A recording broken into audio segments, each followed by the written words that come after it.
السلام علیکم ورحمۃ اللہ وبرکاتہ۔ احسن اردو کی 5ویں کتاب کلاس 5 کے لیے لیسن 1 کمپلیٹ ہو چکا ہے۔ لیسن 2 سبق نمبر 2 آزادی کا سپاہی اشفاق اللہ خان، بغاوت، تجویز، تدبیر، فراہمی، ظاہرہ، منصوبہ۔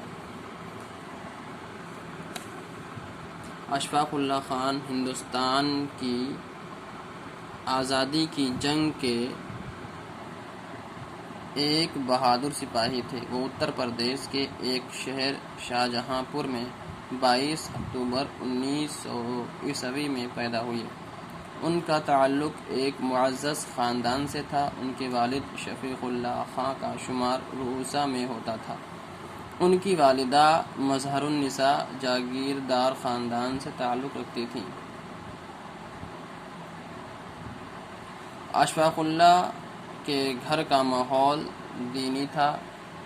ان کے گھر کے تمام لوگ دوسرے ادیان دین کی جمع ہے، ادیان دین کی جمع، تو ان کے گھر کے تمام لوگ دوسرے ادیان کا پوری طرح احترام کرتے تھے۔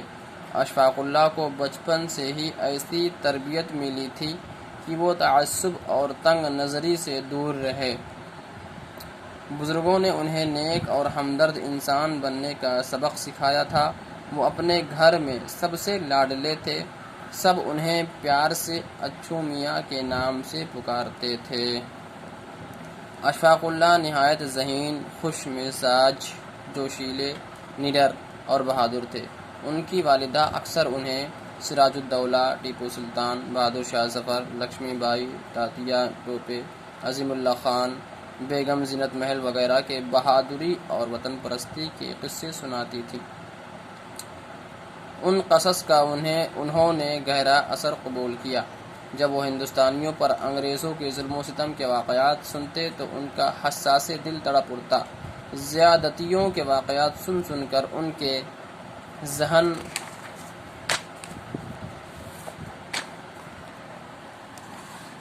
ذہن میں انگریزی حکومت کے خلاف بغاوت کا جذبہ شدید ہو جاتا۔ ان کے بڑے بھائی ریاست اللہ خان کے ہم جماعت رہ چکے رام پرساد بسمل کے انقلابی خیالات سے اشفاق اللہ خان بہت متاثر ہوئے اور ان کے ساتھ مل کر ایک انقلابی انجمن ہندوستانی ریپبلیکن ایسوسی ایشن کی بنیاد ڈالی۔ رام پرساد بسمل کو اشفاق اللہ خان پر اتنا بھروسہ ہو گیا تھا کہ انہیں اپنا رازدار بنا لیا۔ انگریزی حکومت کے خلاف انقلابی سرگرمیوں کو تیز کرنے کے لیے دولت کی ضرورت تھی۔ انقلابیوں نے سرمایہ کی فراہمی کے لیے سرکاری خزانے کو لوٹنے کا منصوبہ بنایا۔ سرکاری خزانے لوٹنے کے لیے 10 افراد کی جماعت بنائی گئی۔ اس جماعت میں اشفاق اللہ خان بھی شامل تھے۔ رام پرساد بسمل نے اپنے انقلابی ساتھیوں چندر شیکھر آزاد، اپیندر ناتھ بخشی، منناتھ گپت اور اشفاق کے سامنے ٹرین سے لے جا رہے سرکاری خزانے کو لوٹنے کی تجویز پیش کی۔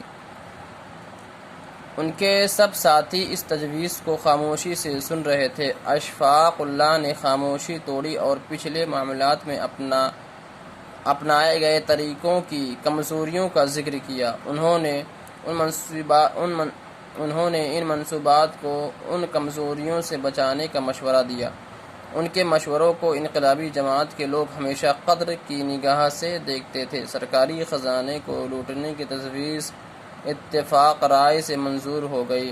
تب اشفاق اللہ نے کہنا میرا کام تھا، کہہ دیا۔ اشفاق اللہ نے کہا کہنا میرا کام تھا، کہہ دیا، کرنا ہم سب کا کام ہے۔ ہم سب کریں گے۔ زمانہ دیکھے گا کہ اشفاق اللہ خان جان دے دے گا لیکن انقلابیوں کے منصوبے کو ناکام نہیں ہونے دے گا۔ انقلابیوں کی جماعت نے سرکاری خزانے لے جا رہی ٹرین کو لکھنؤ سے کچھ فاصلہ پر عالم نگر اور کاکوری اسٹیشن کے درمیان لوٹنا طے کیا تھا۔ منصوبے کے مطابق کاکوری کے قریب ٹرین روک کر خزانے پر قبضہ کر لیا۔ اس دشوار ترین کام میں اشفاق اللہ خان نے بڑی جرأت مندی اور طاقت کا مظاہرہ کیا۔ ان کی طاقت کا اندازہ اس واقعہ سے ہوتا ہے کہ جس آہنی صندوق میں خزانہ تھا اسے توڑنے کے سب ہی انقلابیوں نے زور آزمائی کی مگر ناکام رہے۔ کامیابی ایک بار پھر اشفاق اللہ کے حصہ میں آئی۔ سرکاری خزانہ لوٹ لے جانے کے بعد انگریزی حکومت بوکھلا اٹھی۔ انقلابیوں کی دھر پکڑ شروع ہو گئی۔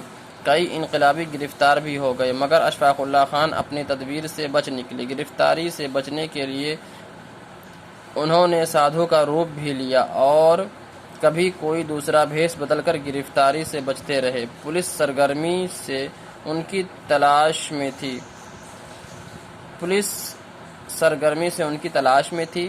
سادھو بن کر انہوں نے بابا مٹری داس گھوری کے آشرم میں پناہ لی اور پھر سادھوؤں کے گروہ میں شامل ہو کر نیپال پہنچ گئے۔ نیپال سے لوٹ کر وہ لکھنؤ، بنارس، بھوپال، شاہجہاں پور، اجین اور جھابوا گئے۔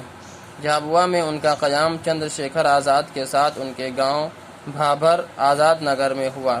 پولیس ان کی تلاش میں تھی۔ پولیس کے شکنجے سے بچنے کے لیے اشفاق اللہ خان اجمیر، جے پور اور دہلی میں رہے۔ ان کے بعد بہار کے ضلع پلامو، ڈالٹن گنج ہوتے ہوئے وہ اپنے وطن شاہجہاں پور گئے۔ پولیس کو ان کی آمد کی خبر مل گئی اور وہ ان کو پکڑنے کے لیے چوکس ہو گئی۔ آخرکار ایک دن گرفتار کر ہی لیے گئے۔